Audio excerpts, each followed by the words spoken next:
Back to सुबह सवेरे पाकिस्तान। जिस तरह से हम एजुकेशन को लेके भी बहुत ज़्यादा बातचीत करते हैं, तो अभी हम बात करेंगे कोरोना का, क्योंकि ख़तरा कम हो रहा है। तो उसके बाद जो तालीमी इदारे हैं उनकी मुश्किलात से वो बाहर निकल आए। जो तालिब उनके पड़े हुए थे एजुकेशन हमारे स्कूल्स के ऊपर, वो खुल गए हैं। मगर ऐसे में अगर बात की जाए गर्मी की, तो सूरज जो है वो तो आग उगल ही रहा है और वालिदैन भी मुश्किल में पड़ गए हैं कि बच्चों को स्कूल भेजा जाए या ना भेजा जाए। ये आज के मौसम की बात नहीं हम कर रहे हैं, वैसे जून जुलाई के मौसम की बात कर रहे हैं, फिर अगस्त का मौसम की। गर्मी काफ़ी ज़्यादा हो जाती है और अभी भी हम देख रहे हैं कि आज कुछ मौसम अगर बेहतर हुआ है, कल रात को हुआ तो पहले कितनी गर्मी पड़ रही थी। और पेरेंट्स का खासे परेशान है कि मासूम बच्चों को स्कूल्स में भेजें ना भेजें, अगर भेजें तो कैसे भेजें। इस हवाले से एक ख़बर ये सामने आई है, अच्छी है या बुरी है, इस हवाले से तो हम बात करेंगे कि पंजाब में तालीमी इदारों को गर्मियों की तातीलात के सिलसिले में 2 जुलाई से 1 अगस्त तक बंद रखने की तजवीज़ पेश की गई। बिल्कुल, और स्कूल एजुकेशन ने गर्मियों की तातीलात के हवाले से सूबाई वज़ीर तालीम डॉक्टर मुराद रास को भी आगाह कर दिया है। यानी कि अब सूबाई वज़ीर तालीम जो है छुट्टियों के हवाले से NCOC से मुशावरत भी करेंगे, उनको सिफारिशात पेश की जाएंगी कि किस तरह से जो है बच्चों को समर वेकेशंस पे भेजा जाए। इजलास में ये फैसला होगा, NCOC के इजलास के बाद ये फैसला कर लिया जाएगा। सुबह पंजाब में 5वीं के बाद 8वीं जमात का बोर्ड इम्तिहान ख़त्म करने का भी इंदिया दे दिया गया है और इस पर भी हमने बात करनी है। साथ ही इसका ऐलान सूबाई वज़ीर तालीम मुराद रास साहब ने किया है। और क्या 8वीं का इम्तिहान भी जो है बोर्ड का वो नहीं होगा, पहले 5वीं का जो है वो ख़त्म किया गया। अब उसी तर्ज पर अगर 8वीं का भी कर दिया जाता है तो वो जो बच्चे तैयारी कर रहे थे उनके लिए क्या मैकेनिज़्म होगा, क्या पेपर्स के बगैर ही उन लोगों को भी प्रमोट कर दिया जाएगा। अच्छा हमदा, दूसरी जानिब हम देख रहे हैं कि जो सिंध की अगर बात की जाए तो वहाँ तालीमी इदारों में मौसम गर्मा की तातीलात नहीं होंगी, क्योंकि तर्जुमान जो हैं महकमा तालीम वो कहते हैं कि स्टडिंग कमेटी में छुट्टियाँ ना करने से मुतालिक ही फैसला हुआ, जबकि दर्जा हरारत ज़्यादा बढ़ने की सूरत में मौसम गर्मा की छुट्टियाँ भी दी जाती हैं। मतलब उसके मुताबिक डिसीजन लेंगे, मतलब मौसम जैसा होगा उसके मुताबिक फैसला किया जाएगा। सिंध में तो वैसे ही आपको पता है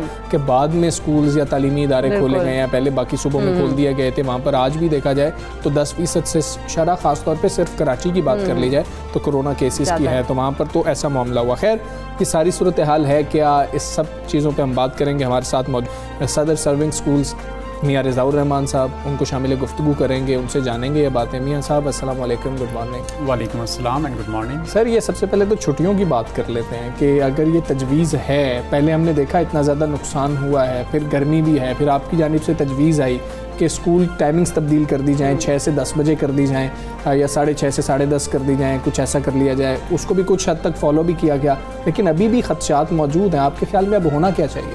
देखिए जो टाइमिंग पीछे की गई है उसका तो बहुत फ़ायदा हुआ कि बच्चे अक्सर स्कूल 9:30 या 9 o'clock अपने बच्चों को स्कूल से घर भेज देते हैं। और इस टाइम में अगर टेम्परेचर को नोट किया जाए या उसको एनालिसिस किया जाए तो उमूमी तौर पे 35 डिग्री से कम रहा है। ठीक है, पिछला अगर आप 20 दिन का टेम्परेचर देखें 9 बजे का तो वो इससे कम रहा है। एक तो बहुत फ़ायदा हुआ, बच्चे रेगुलर स्कूल आते रहे और बहुत अच्छी अटेंडेंस रही। मेरा ख्याल है कि 90% बच्चे स्कूल आते रहे इस गर्मी के मौसम में भी, जो कि पहले कभी नहीं हुआ था। तो थोड़ा सा लोगों को एक आसानी दे दी जाए, कन्वीनियंस दे दी जाए, तो आप अपने रिजल्ट्स जो चाहते हैं मतलूबा वो मिल सकते हैं। छुट्टियां इस वक्त देना मैं समझता हूं कि नहीं देनी चाहिए। सिंध ने उसकी एक मिसाल कायम कर दी है, वो रोल मॉडल भी बन गया है। देखिए हमारी जो ब्रेन है वो भी एक मसल की तरह काम करता है। अच्छा, अगर हम अपने ब्रेन को चलता ही रहेंगे, बच्चे पढ़ने से कनेक्टेड रहेंगे, अपने सबक को पढ़ते रहेंगे, रीडिंग करते रहेंगे, राइटिंग करते रहेंगे, तो उनका ब्रेन भी काम करता रहेगा। वैसे ही इतना लंबा गैप रहा, बार बार एजुकेशन डिस्कनेक्ट होती रही। आप 20 दिन पढ़ाएं और उसके बाद दोबारा हम डिस्कनेक्ट कर दें तो फिर ब्रेन दोबारा रेस्ट मोड में चला जाएगा। तो बच्चे बड़ी मुश्किल से लर्निंग मोड में आए हैं, अब आप उनको लर्निंग मोड में रहने दें, टाइम और कम कर लें। अच्छा, ऐसा टाइम कर लिया जाए कि वो 6 बजे से 8 बजे कर लें, जिस तरह 6 से 9 बजे कर लें, समर कैंप की तरह कर लें। तो इससे क्या होगा कि बच्चों की लर्निंग लॉस नहीं होगा। तो हमें इस वक्त फोकस भी यही करना है कि बच्चों के तालीमी हर्ज नहीं होना चाहिए। उनका पहले ही बहुत नुकसान हो चुका है। देखिए हम टीचर्स हैं, हम जब उनको आजकल स्कूल में डील कर रहे हैं ना, तो हमें अंदाज़ा हो रहा है कि बच्चे कितना पीछे जा चुके हैं। उनकी तो राइटिंग देखने के काबिल नहीं है, उनसे तो रीडिंग नहीं होती है, जो अब इतना वो पीछे चले गए। शेक हुआ है बच्चों का, मतलब कि क्लास के अंदर आके कॉन्फिडेंस लेवल और होता है ना, जब टीचर सामने होता है बाकी बच्चे भी साथ होते हैं, कॉन्फिडेंस कितना शेक हुआ है? सर कॉन्फिडेंस बहुत शेक हुआ है। उनकी जो आपस में बच्चों के साथ कम्युनिकेशन लेवल है वो बहुत बड़ा गैप आ गया है। टीचर्स का बहुत प्रॉब्लम आ गया है, टीचर्स भी अभी तक दोबारा से उस मोड में नहीं आ सके, फ्लो नहीं बन पाया। तो मैं समझता हूँ कि अब हमें दोबारा इसमें बच्चों को डिस्टर्ब नहीं करना चाहिए, थोड़ा सा इस पर नज़रसानी फरमाएं। सिंध ने देखें सारे स्कूल्स को मिला के सबिंग स्कूल्स को भी, प्राइवेट स्कूल एसोसिएशंस को भी ये फैसला किया कि हमने स्कूलों में छुट्टियां नहीं देनी। बहुत अच्छा फैसला है, बच्चों की तालीम को फेवर जाती है, तो हमें तालीम को फेवर देनी है, बच्चों को फेवर देनी है, ये बहुत ज़रूरी है, ये नीड ऑफ द टाइम है। तो ये न्यू नॉर्मल में जाना पड़ेगा और इसको हमें एक्सेप्ट करना पड़ेगा कि बच्चों की टाइमिंग थोड़ी सी और पहले कर ली जाए और बच्चों को स्कूल के साथ मुंसलिक रखा जाए, बच्चे स्कूल आते रहें। अच्छा ठीक है रज़ा और रहमान साहब, गवर्नमेंट की जानिब से जिस तरह से हम देखते हैं कि 5th के जो बोर्ड के एग्जामिनेशन थे उनको उन्होंने कहा कि वो नहीं होंगे, अब उसी तर्ज पे वो 8th क्लास के भी कह रहे हैं कि बोर्ड के एग्जामिनेशन जो है वो उन्होंने एक तजवीज़ दिया, एक इंदिया दिया है कि ये भी अब नहीं होंगे। तो आप क्या समझते हैं ये फैसला ठीक है जो गवर्नमेंट करने जा रही है? देखिए, मैं अपनी राय दे सकता हूँ, विद ड्यू रिस्पेक्ट मुझे लगता है कि ये गलत फैसला होगा। ऐसा नहीं करना चाहिए। इसलिए नहीं करना चाहिए कि देखें, बच्चे तो पहले ही चाहते हैं कि एग्जाम्स ना हों। हमने बच्चों को एक जो आप कह लीजिए कि उनको फोर्स ही कराया होता है, उनको एक विजन दिया होता है कि आप जब एग्जाम्स पास कर लेंगे तो आपको प्रमोट कर दिया जाएगा, एक अपॉर्चुनिटी दी होती है। तो आपने बच्चों की वो अपॉर्चुनिटी ख़त्म कर दी, आपने उनको एग्जाम्स का उनके माइंड से निकाल दिया, उनका टारगेट ख़त्म कर दिया, उनका चैलेंज ख़त्म कर दिया। हमने तो बच्चों को चैलेंज लेना सिखाना है, उसको अबूर कैसे करना है ये सिखाना है। ये तो उसकी एक प्रोसेस है जो स्कूल में किए जा रहे हैं। उस प्रोसेस को अगर आप एंड पे जाके ख़त्म कर दें कि आपने पूरा साल तैयारी की है, अब आप पेपर ना दें, तो फिर आप बच्चे तो कहेंगे हमें अगले साल भी पढ़ने की जरूरत नहीं है। ये माइंडसेट डेवलप हो जाएगा, ये एक परसेप्शन बन जाएगी बच्चों की कि अगले साल भी हमें ये जो इंदिया दिया गया है, कि आप लोगों से पहले कोई बात की गई थी ये इंदिया देने से पहले कि हम ऐसा कुछ सोच रहे हैं, या आपके लिए भी ये खबर थी? सर, ये वैसे तो हमारे लिए भी खबर ही है, लेकिन इसमें होता ये है कि चूँकि ज़्यादातर गवर्नमेंट स्कूल ने इसमें पार्टिसिपेट करना है। प्राइवेट स्कूल अपने पेपर्स खुद ही लेता है। तो प्राइवेट स्कूल को ऐसे हर्ज नहीं, प्राइवेट स्कूल ने पेपर लिए हैं अपने, सर्विंग स्कूल ने पेपर लिए हैं अपने। अच्छा ठीक है। गवर्नमेंट स्कूल के बच्चों को इससे बहुत इफेक्ट आएगा, वो नुकसान। सर, ये भी तो बताएं ना, चौथी लहर का कल खदशा जाहिर किया असद उमर साहब ने, और जुलाई की बात की जा रही है कि खदशा है, और जुलाई में हम ईद भी देख रहे हैं। हमें पता है कि जब कुर्बानी के लिए मंडियां लगती हैं, बच्चे भी वहाँ पर जा रहे होते हैं, उन पे कंट्रोल गवर्नमेंट किस हद तक खैर कर सकती है? तो ऐसे हालात में क्या उसी दौरानिए में गर्मियों की छुट्टियां भी हो जाएंगी, बच्चे भी घर रह लेंगे, कुछ बेहतरी आ जाएगी? आप नहीं समझते कि बेहतर फैसला हो जाएगा अगर छुट्टियां हो जाए? सर देखें, जो कोरोना साइंटिस्ट हैं ना, वो ये कहते हैं कि ह्यूमिडिटी में कोरोना के फैलने के चांसेस बहुत कम हो जाते हैं। तो हमें इसका फ़ायदा उठाना चाहिए, जो टाइम हमें मिल रहा हो ना, उस टाइम को हमें बांट कर लेना चाहिए। और जो आप फरमा रहे हैं कि ईद के दिनों में चूँकि मिलना जुलना ज़्यादा होगा, वो ईद की डेफिनेटली छुट्टियां स्कूल्स में तो पहले ही शुरू हो जाएंगी। तो हम ये नहीं चाहते कि आप पहली से छुट्टियों को मिला के बाकियों को मिला के जो गर्मियों की छुट्टियों वाला ये भी कर दिया जाए तो बेहतर ही नहीं हो जाएगा? ज़्यादा हो जाएंगी। बच्चों को इतना लंबा गैप नहीं देना चाहिए। इतना लंबा गैप आ जाए ना तो फिर बच्चों की आउटपुट वो सेम नहीं रहती है। आप बड़ी मुश्किल से उनको बेहतर आउटपुट की तरफ लेके आते हैं और फिर दोबारा छुट्टियाँ आ जाएँ, गैप आ जाएँ, टीचर को फिर बहुत मेहनत करनी पड़ती है। फिर दोबारा ट्रैक पे लाने के लिए बहुत टाइम लगेगा, या एक्स्ट्रा टाइम देना पड़ेगा, या बच्चे को भी सोचना पड़ेगा। तो मेरा ख्याल है कि बार बार ऑन डी ट्रैक नहीं होने देना चाहिए बच्चों को। डी ट्रैक हो जाते हैं बच्चों को, क्योंकि उनका वो हर जो है काफ़ी ज़्यादा। लेकिन रिज़ाउर रहमान साहब, जिस तरह से हम देखते हैं कि गवर्नमेंट की जानिब से यकसा निज़ाम तालीम के हवाले से भी कहा गया कि जी पूरे मुल्क में यकसा निज़ाम तालीम होना चाहिए, कुछ लोगों की तरफ से तनकीद भी की गई है इस निज़ाम के ऊपर। आप क्या समझते हैं यकसा निज़ाम तालीम को लेकर किस तरह से हम चल सकते हैं कि पूरा जो हमारा एजुकेशन सिस्टम है वो इक्वल लेवल पे चले? निसाब की बात कर लीजिए खुसूसी तौर पे, और साथ बुक्स की बात कर लीजिए, प्रॉब्लम्स क्या फेस करनी पड़ेगी? सर, सिंगल नेशनल करिकुलम तो बहुत अच्छा इनिशिएटिव है। आई अप्रिशिएट इमरान खान साहब के, उन्होंने जो सोच है इसके इनिशिएटिव लिया, विजन बहुत अच्छा है। होना यही चाहिए कि एक करिकुलम होना चाहिए, हर स्कूल को, हर अदारे को, मदरसे को उसका पाबंद होना चाहिए और उसके मुताबिक अपने बच्चों को पढ़ाना चाहिए। इसकी जो आप रूह कह लें वो बहुत बेहतर है, और जो इसकी इम्प्लीमेंटेशन की जा रही है वो उसमें बहुत सारे प्रॉब्लम्स आ रही है। जैसे कि इन्होंने जो बुक्स PCTB ने अपनी जारी की हैं, वो बुक्स एक तो प्राइवेट स्कूलों के मेयार की नहीं है। अगर मेरा 2 क्लास का बच्चा है तो इनकी 4 क्लास की बुक जो है वो उसको मैच नहीं करती है। अगर मेरा 4 क्लास का बच्चा है तो वो काम वो 2 क्लास में पढ़ के आ चुका है, मैं उसको दोबारा कैसे पढ़ा दूँ, मैं उसको रिपीट क्यों करवाऊँ? तो एक तो ये प्रॉब्लम्स हैं, और दूसरा ये है कि अगर इन्होंने जो बुक्स अपनी डिज़ाइन की हैं, इसके साथ साथ इन्होंने पब्लिशर से कहा था कि हम आपको NOCs देंगे और मार्केट में एक वसी तादाद होगी बुक्स की। तो अब मुझे नहीं लगता कि ये शॉर्टेज भी रहेगी। सर, NOCs ये किसी को भी नहीं देंगे, क्योंकि इनकी प्लानिंग नहीं है NOCs देने की। उसके अंदर इतने मसाइल आ रहे हैं। 30 जून लास्ट डेट है NOC देने की, तो आज से 5 दिन के बाद आप देख लीजिएगा। रीज़न समझ आ रही है आपको? रीज़न ये है कि ये चाहते हैं कि गवर्नमेंट स्कूल्स की गवर्नमेंट की बुक्स इंप्लीमेंट की जाए, हैं और अपनी बुक्स इंप्लीमेंट करने के बाद उसकी आउटपुट ये चाहते हैं कि हम या तो प्राइवेट स्कूल को नीचे ले आएँ। तो हम तो सिर्फ ये गुजारिश करते हैं कि आप रोल मॉडल बने, आप गवर्नमेंट स्कूल लगाएं। लेकिन रिज़ाउर रहमान साहब, आप ये जो कह रहे हैं कि 2 क्लास के बच्चे और उनके 4th क्लास के बच्चे वो ऐसी बुक्स हैं, लेकिन ये कहा जा रहा है, गवर्नमेंट की जानिब से तो क्लेम किया जा रहा है कि बड़ा कंसेप्चुअल जो है ये बुक्स को लाया गया है, करिकुलम बड़ा कंसेप्चुअल डिज़ाइन किया गया है। और कुछ तो ये भी एतराज़ कर रहे हैं कि पहले अगर 16 होते थे चैप्टर्स, अब 32 चैप्टर्स कर दिए गए। वो तो कह रहे हैं कि हमने थोड़ा सा बेहतर किया इसको। 2006 में सर नेशनल करिकुलम बना था और 2021 में दोबारा सिंगल नेशनल करिकुलम बना है। 16 ईयर्स के गैप के बाद इन्होंने इसके अंदर अमेंडमेंट्स किए हैं या बेहतरी लेके आए हैं। तो प्राइवेट स्कूल ने 16 ईयर्स का वेट नहीं किया था, प्राइवेट स्कूल साथ साथ एड ऑन करता जा रहा था। अच्छा। हमारे लिए सिंगल नेशनल करिकुलम कोई मसला नहीं है। हम ऑलरेडी बच्चे को 90% वही काम करवा रहे हैं जो इन्होंने आज 16 साल के बाद आके एड ऑन किया है। सरकारी स्कूलों का मसला है, ये सरकारी स्कूलों के लिए अपग्रेडेशन है। अच्छा। हमारे लिए ये नॉर्मल बात है। ये सारी चीज़ें हम पहले से करा रहे हैं। हम लाइफ स्किल्स पहले से पढ़ा रहे हैं, हम सस्टेनेबल गोल्स पहले से पढ़ा रहे हैं। हमारे लिए तो ये नई बात नहीं है, ये तो सरकारी स्कूल के टीचर के लिए नई बात है। क्या किया जाए कि इम्प्लीमेंटेशन भी ठीक तरीके से हो जाए? क्या करें, क्या सर उसमें तो देखें, गुजारिश तो यही है कि आप कोई काम किया जाता है, कोई भी एक टीम बनाई जाती है तो वो पूरी टीम मिल के उस काम को करती है। उस टीम में अगर आप कह लें मेजर स्टेक होल्डर ही शामिल ना हो तो फिर वो काम कैसे ठीक होगा? जो कि आप 52% जो हैं वो प्राइवेट स्कूल है मेजर स्टेक होल्डर, 48% गवर्नमेंट है। अगर आप इसको क्वालिटी वाइज ले जाएं तो 98% प्राइवेट स्कूल है और 2% गवर्नमेंट है। अगर आप इसको एज अ क्वालिटी करें तो जो क्वालिटी दे रहा है आप उसको बता रहे हैं कि क्वालिटी कैसे देनी है। What is this? आप उससे पूछें क्वालिटी कैसे देनी है। इनको ऑलरेडी रोल मॉडल मौजूद है और आप कह रहे हैं कि हम आपको रोल मॉडल देंगे। आप दीजिए, लेकिन पहले आप अपने स्कूल पे इंप्लीमेंट करें और हमें इस बात को प्रूव करें कि आपने रोल मॉडल बने हैं और वाकई आपने बच्चों के लिए बहुत अच्छी चीज़ें बनाई हैं और पढ़ाई हैं।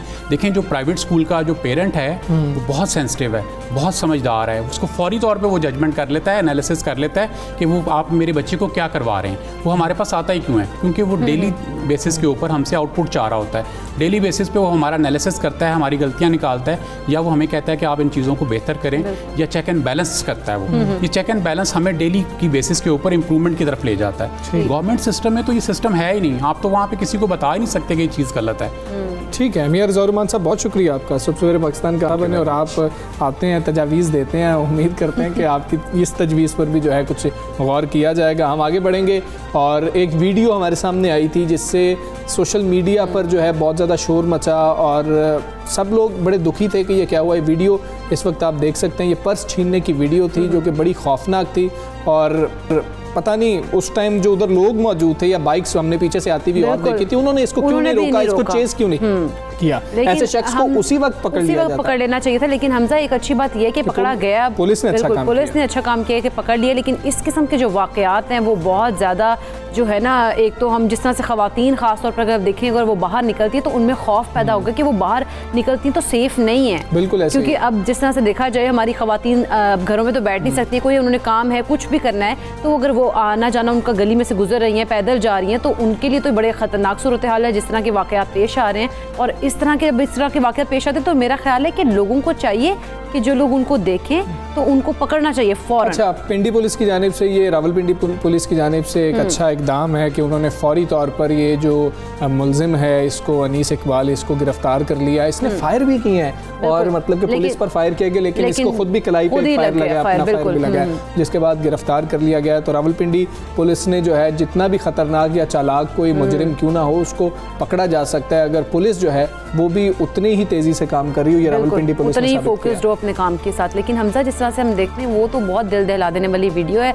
उसको देखे तो मैं बहुत ज़्यादा परेशान रही कि ये हालात देखो क्या हो गए हैं। मतलब कि कैसे आप ये कर सकते हैं और मतलब उस शख्स को मतलब इतनी खौफनाक है, इतनी खौफनाक है कि आप तो शायद अगर खातून होते हुए खास तौर पे आप तो निकलते हुए डरेंगे कि ये क्या हो क्या रहा है यहाँ पर। ये आगे से देखें ना, बाइक्स आ रही हैं और क्यों नहीं रोका गया, वाले खड़े। और अब ये देखो हमजा कि वो इतना निडर है, उसने भी नहीं देखा कि भाई बाइक्स भी आ रही हैं, कुछ भी है। वो इतने मतलब बुरे तरीके से उसको मार के चला गया। और वो जो खातून है, मैं कहती हूँ कि वो तो बहुत बुरे बुरे तरीके से ज़मीन पे गिरे, उसके मुंह से ब्लड भी आया और बहुत ही ये तो अफसोसनाक सूरत है। बिल्कुल ऐसे ही है और अच्छी बात है, रावलपिंडी पुलिस को क्रेडिट जाता है कि उन्होंने जैसी कि वीडियो वायरल हुई है, सामने आई है, उसके बाद इस मुलजिम को गिरफ्तार कर लिया जिसने आगे से फायर भी किए उनके ऊपर, और फिर वो ज़ख्मी हुआ और उसके भी थोड़ी सी जो तस्वीर हैं वो जारी कर दी गई हैं। तो ऐसे वाक़यात जब हो रहे होते हैं हमें भी देखना चाहिए कि हमारे इर्द गिर्द अगर कोई ऐसी चीज़ हो रही है, ऐसा वाक़या सामने आ रहा है, तो हमें भी अपना उसमें किरदार अदा करना चाहिए। हम कभी ऐसा होता है कि कुछ ऐसे वाक़यात होते हैं हम वीडियोज़ बनाते रह जाते हैं और हम वीडियोज़ बना के सिर्फ जो है समझते हैं कि हमने अपना काम कर दिया, लेकिन ये आपका ये ड्यूटी आपकी नहीं होती है हमजा। मेरा ख्याल है कि आपकी ड्यूटी वो है कि आप उस मौके पर उस जो सूरत हाल है उसमें आप जाके उसको जितना आप कर सकते हैं बचाएं, उनकी मदद करें। हाँ, बिल्कुल ऐसे ही है। और हम आगे बढ़ेंगे अब और बात करेंगे, हम गर्म मौसम की बात कर रहे हैं, साथ आज वैसे भी जो है खुशगवार हो गया, लेकिन चल तो गर्मियों का मौसम ही रहा है। हमजा को खुशगवार मौसम का बहुत ज़्यादा हो रहा है, इसका मुझे लगता है दिल करे कि ये बाहर जाए और खूब मौसम को एंजॉय करे, लेकिन तुम्हारा तो नहीं कर रहा ना? नहीं, मेरा भी वैसे, मैं तो प्रोग्राम के बाद हम जाएंगे, जाहिर सी बात है हम लोग भी जाएंगे, हम एंजॉय करेंगे हमजा। लेकिन गर्मी की अगर बात की जाए, वैसे तो लोग कहेंगे कि इतना अच्छा शानदार मौसम है, आज किस तरह की बात करें, लेकिन वैसे जो आगे पीछे गर्मी की शिद्दत जो है वो ज़्यादा थी और ऐसे में जो जल्दी मसाइल है वो बहुत ज़्यादा पैदा हो रहे हैं हमजा। अगर बात की जाए आप कह लें कि ऑयली स्किन की और जो नॉर्मल स्किन है, उस तरह के जो अफराद हैं उन लोगों को ख़ास तौर पर इस मौसम में एक्ने, कील महासों और दानों की शक्ल में बहुत ज़्यादा जो है शिकायत और मुश्किलात का सामना करना पड़ता है। अच्छा, आगे बरसात का मौसम भी आने वाला है, तो उसके अंदर भी जो है कुछ मसाइल जिल्द के हवाले से जन्म ले रहे होते हैं, लोगों को समझ नहीं आ रही होती है। कुछ कहते हैं कि अच्छा कोई नहीं, महीना डेढ़ ही है, गुजर जाएगा, फिर से ठीक हो जाएगा, लेकिन क्या वो जो मसाइल हो रहे होते हैं अगर उनको एड्रेस ना किया जाए तो वो लॉन्ग टर्म भी कोई प्रॉब्लम हो सकती है आपकी स्किन के हवाले से या नहीं, ये भी हमने जानना है। हमारे साथ इस वक्त मौजूद हैं डॉक्टर आयशा चौधरी, उससे जानने की बहुत कोशिश करेंगे कि अब हमने क्या करना है स्किन को बेहतर करने के लिए। डॉक्टर साहब अस्सलाम वालेकुम। वालेकुम अस्सलाम, हैप्पी रेनी डे।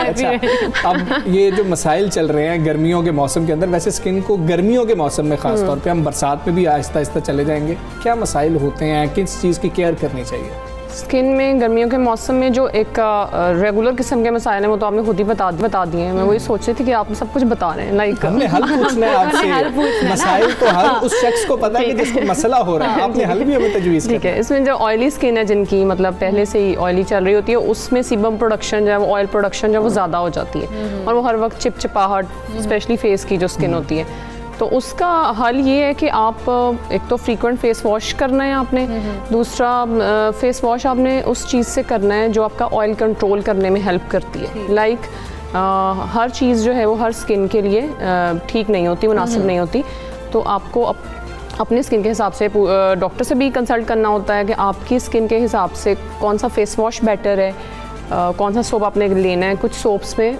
मॉइस्चराइज़र का एलिमेंट थोड़ा ज़्यादा होता है, कुछ में कम होता है, तो वो अकॉर्डिंगली, जैसे हम जो फेस वॉशेस पेशेंट्स को प्रिस्क्राइब करते हैं ऑयली स्किन वालों को, उनमें यूजुअली कुछ ऐसे केमिकल्स होते हैं जो आपकी सीबम प्रोडक्शन को भी कम करते हैं, थोड़ी सी ग्रीजीनेस को कम कर देते हैं। Like salicylic acid containing face washes होते हैं, I can not take the names here. तो इसमें आपका डर्मेटोलॉजिस्ट का रोल आ जाता है फिर कि आप अपनी स्किन के अकॉर्डिंगली उनसे कंसल्ट करें, रेगुलर जो डेली केयर की रूटीन है। बाकी जैसे जैसे हाउसवाइफ्स वगैरह, मैंने पहले भी एक बार मतलब एक जगह पे थी तो मैंने यही कहा था कि जैसे आप अपने काम से फ्री होती हैं तो 1-2 मिनट अपने फेस वॉश के लिए निकाल लें। लाइक फ़ौरन आप जाके अपना मुंह धोएं, पंखे के नीचे बैठें, like if you can afford AC तो आप ऑब्वियसली वो ऑन करें। तो इस तरह आपको थोड़ा सा अपना लाइफस्टाइल थोड़ा सा मैनेज करना होता है जस्ट। और अच्छा, जिस तरह से देखा जाए तो आयशा, क्योंकि गर्मी बहुत ज़्यादा होती है और जिस आप हाउसवाइफ की बात करी है तो वो बहुत ज़्यादा मुश्किल में होती हैं, खाने पका रही होती हैं, किचन में होती हैं, हर टाइम उनको टाइम नहीं मिलता है, तो ऐसे में गर्मी में जो है हमारी स्किन और ज़्यादा जो है वो मसाइल उस पर पैदा होता है। तो हम लोगों को क्या करना चाहिए मुँह धोने के अलावा, और खाने पीने के लिहाज से हम लोगों को क्या ऐड ऑन करना चाहिए कि हमारी स्किन बेहतरी की तरफ जाए? ठीक है, खाने पीने में यही कि वाटर इनटेक अपना बढ़ाना होता है हमने। ऑयली चीज़ें और जो फ्राइड आइटम्स वगैरह है, फास्ट फूड है, गर्मियों में स्पेशली उनको अवॉइड करना होता है। बाकी ऐसे फ्रूट्स जिनके अंदर वाटर का एलिमेंट ज़्यादा है, लाइक अभी जैसे तरबूज, खरबूजा, इस तरह की चीज़ें, जिससे अगर हम फ्रूट भी खा रहे हैं तो हमारी बॉडी के अंदर पानी भी जा रहा है। ऑल्दो कि मैंगो बड़ा फेवरेट है सबका वो भी खाएं, लेकिन थोड़े से वाटर कंटेनिंग जो फ्रूट्स हैं उनको भी लें। बाकी घर के अंदर आप लस्सी बना सकते हैं, आप लाइक शरबत वगैरह, इस तरह की चीज़ें। अपना जो लिक्विड इनटेक है ना वो बहुत इम्पॉर्टेंट है, क्योंकि एक टर्म होती है हमारी इनसेंसिबल वाटर लॉस। मीन्स कि आपका वाटर लॉस हो रहा है लेकिन आपको पता नहीं चल रहा, पसीने के थ्रू या आपकी सांस के थ्रू गर्मियों में मतलब ज़्यादा हो जाता है, तो वो इनसेंसिबल वाटर लॉस गर्मियों में ज़्यादा हो जाता है। तो उसको फिर हमने किस तरह पूरा करना होता है, इसी तरह अपनी लिक्विड इनटेक को बढ़ा के, अपना एटमॉस्फेयर थोड़ा सा ठंडा करके, कुछ बेहतर करके, ये चीज़ें। अच्छा, ख़ासतौर पे बच्चों के रैशेस जो हैं वो बढ़ जाते हैं, हम देखते हैं ना कि इसके अंदर बरसात के अंदर हम देखते हैं, तो मतलब जो दूसरे हैं बड़े हैं उनके अंदर भी मसला होता है, उसको क्या करना चाहिए हमें? बच्चों को हम थोड़ा सा घबरा भी रहे होते हैं, ज़्यादा छोटे बच्चे होते हैं कि इनको कितनी दफ़ा नहलाया जाए, क्या किया जाए, तो फिर हम ये भी परेशान होते हैं। अच्छा, वाइप्स से भी कर रहे हैं तो शायद कोई मसला फिर भी हो सकता है, क्या करना चाहिए? अच्छा, जो बच्चों के रैशेज़ हैं और बड़ों में भी, बड़ों में तो खैर उनमें आते हैं जो थोड़े ओवरवेट लोग होते हैं यूजुअली उनके अंदर, क्योंकि रैश तब होता है जब स्किन की 2 लेयर्स या सर्फेसेस आपस में टकराती हैं। बिल्कुल ऐसे। तो क्योंकि बच्चे भी थोड़े गुपलू वुपलू से होते हैं तो डाइपर्स यूज़ कर रही होती हैं मदर्स, जैसे हाउस वाइफ्स हो, इवन मतलब हाउस वाइफ्स भी कर रही होती हैं, वर्किंग लेडीज़ को तो करना ही पड़ता है डेफिनेटली। तो कुछ अगर तो घर में कोई उनकी केयर करने वाला है तो दिन के वक्त आप उनको डाइपर से ऑफ करें थोड़ा। अच्छा। बेहतर ये है, सो दैट उसके 2 फ़ायदे हैं। एक तो ये कि बच्चा थोड़ा सा नेचुरल अपनी उसमें आना, डाइपर फ्री मोड में उसको पता चलेगा किस तरह मैंने आना है नेक्स्ट अपने फ्यू ईयर्स में। दूसरा ये कि स्किन को भी थोड़ा सा रिलैक्सेशन मिलती है कि एक ही जो वेट जगह के साथ अगर वो स्किन इंटैक्ट है, टच कर रही है बार बार, तो एक तो ये होगा। फिर जब आपने every time when you change the diaper of a baby then go to the bathroom, उसको वॉश करें जगह को। वाइप्स ठीक हैं, अगर आप कहीं बाहर ट्रैवल कर रहे हैं, आप नहीं ले जा सकते टॉयलेट उसको, तो फिर ठीक है, लेकिन अगर आप घर में हैं तो like water is the best cleanser, तो फिर आप उसको यूज़ करें। और बाकी अगर रैश डेवलप होना शुरू हो गया है तो आप कोशिश करें कि उस सरफेस को मॉइस्चराइज़ करें, एक्सेसिवली उसको ना मॉइस्चराइज़ करें, लाइक वाइट पेट्रोलियम जेली या कुछ भी आपके पास कोई ऑयल पड़ा हुआ घर में, जैतून का तेल है, कुछ भी है, सरसों का तेल है, कुछ भी है, मतलब हर बंदा कोई अच्छी जो प्रोडक्ट्स अफोर्ड भी नहीं कर सकते, लेकिन जो घर की हमारी रेमेडीज़ हैं they are good enough to protect against these rashes. लेकिन अगर रैश अब इन सब चीज़ों के बावजूद डेवलप हो भी गया है तो फिर उस पर आपने ओवर द काउंटर मेडिकेशंस पे नहीं जाना। यूजुअली उनके अंदर जो फार्मेसीज वाले दे रहे होते हैं आपको विदाउट प्रेस्क्रिप्शन, उनमें यूजुअली स्टीरॉइड्स होते हैं। अच्छा। तो हमारे पास बहुत सारे बच्चे ऐसे आते हैं जो स्टीरॉइड्स ओवर यूज़ की वजह से उनकी स्किन इतनी ख़राब हो चुकी होती है कि पेरेंट्स लिटरली मदर्स रो रही होती हैं, ऊपर से उतर रही होती है स्किन। तो फिर उस कंडीशन में ये कि आप अगर रैश डेवलप हो गया है तो फिर आप डॉक्टर के पास जाएं। ठीक है। हमारी कुछ अनअटेंडेड गलतियाँ भी होती हैं, ख़ासतौर पे बरसात के मौसम के अंदर काफ़ी लोगों को स्किन के प्रॉब्लम्स आ रहे होते हैं, लेकिन हम कहते हैं कोई बात नहीं, ये तो ख़त्म हो जाएगा, बरसात में ऐसा ही होता है। जो ऐसा ही होता है ये कितना खतरनाक है? ये ऐसा ही होता है इस सेंस में है कि कुछ कंडीशंस ऐसी हैं जो ऐसी ही होती हैं, लाइक गर्मी दाने बन रहे होते हैं उनको हम इग्नोर कर सकते हैं। जैसे मौसम थोड़ा सा बेहतर होगा वो खुद ही चले जाएंगे, जैसे हमारे अपना पर्सनल एक्सपीरियंस है बचपन का भी कि वो ख़त्म हो जाते हैं। लेकिन कुछ कंडीशन स्पेशली जो स्किन इन्फेक्शंस हैं they are notorious for spreading to other house holds as well. Like अगर हमारे घर में से किसी एक को हुआ है तो वो फिर दूसरे को कंटेजियस होती हैं। अच्छा। तो कुछ एक हफ्ते के अंदर वो सबको हो जाएंगी फिर।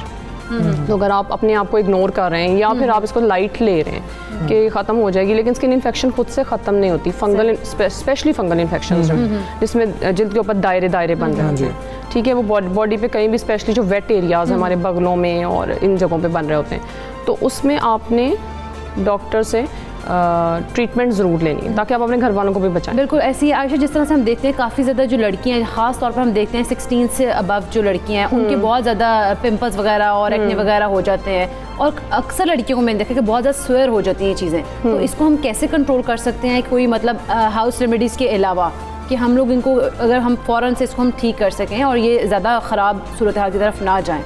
अच्छा, जो एक्नी है बेसिकली एक्नी की भी मल्टीपल वैरायटीज़ हैं, लेकिन जो टीनेज एक्नी है वो इस लिहाज से बेहतर है कि अगर हम उसको टाइम पे ट्रीट कर लेना तो फिर वो उसका सीक्वेली आगे नहीं बनता। और हाउस होल्ड रेमेडीज़ जो हैं वो मैंने बहुत ही वैरायटीज़ की सुनी है जो कि बंदा खुद हैरान हो रहा था कि चेहरे पे क्या क्या वो सब सालन बनाने वाली चीज़ें भी मुंह पे लग रही होती हैं। तो प्याज लग रहा है, लहसुन लग रहा है, मैं अक्सर पेशेंट से पूछती हूँ घर में सालन में क्या डाला, तो फिर सब कुछ तो मुँह पे लगा लिया है।